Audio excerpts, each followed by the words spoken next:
Stop right here if you haven't seen A Star is Born, because there are major spoilers coming. We're about to take a deep dive into the 2018 remake, directed by and starring Bradley Cooper, featuring a star turn from Lady Gaga. Let's break down the ending and analyze the new movie's connections to older versions of this classic Hollywood tale.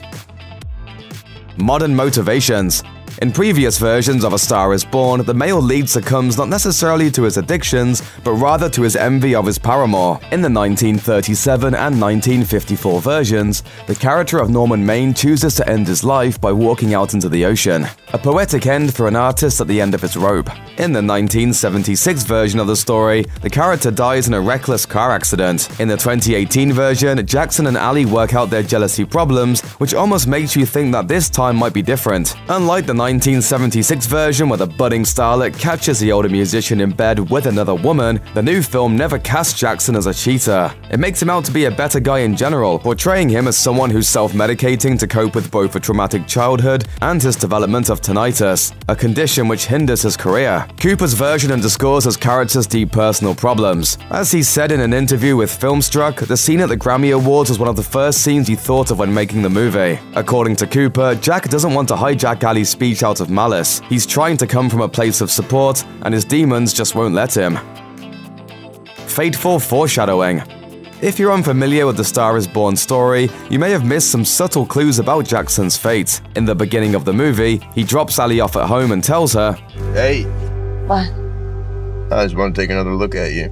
That line was inspired by past versions of the movie, but in those versions, it's the last thing the musician says to his lover before he dies. A suicide by hanging is also foreshadowed when Jackson speaks to a counselor, revealing that he once tried to hang himself from a ceiling fan when he was younger. He only failed because the fan crashed down. In another scene at the beginning of the movie, his car passes by a billboard covered in nooses, as good a visual indicator as any that suicide is on that musician's mind.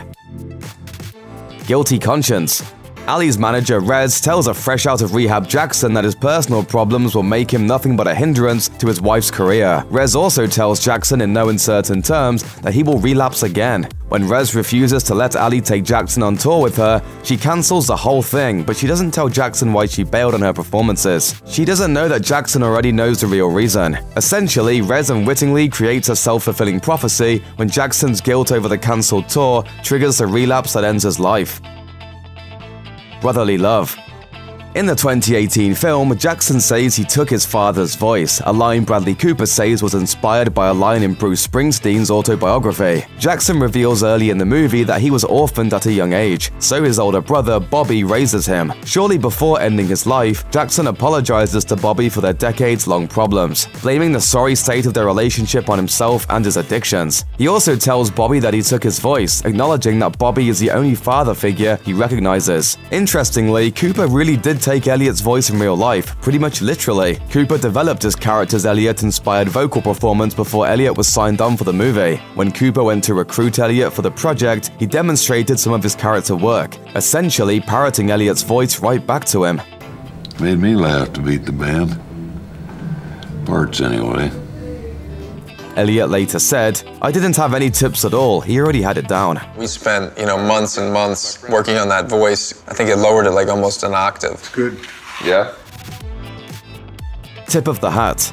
In the final scene of A Star is Born, Ali introduces herself as Ali Maine, using Jackson's last name in public for the first time. In another obvious homage to her late love, she sings a song he wrote for her titled I'll Never Love Again. But that wasn't the only way she honored Jackson in the film's heart-wrenching closer. Earlier in the movie, Jackson argues with Ali about the lack of authenticity in her pop records and image, including her orange hair, which was largely influenced by Rez and her label. In the film's final scene, Ali's hair is brown, with her style finally hewing closer to her authentic self.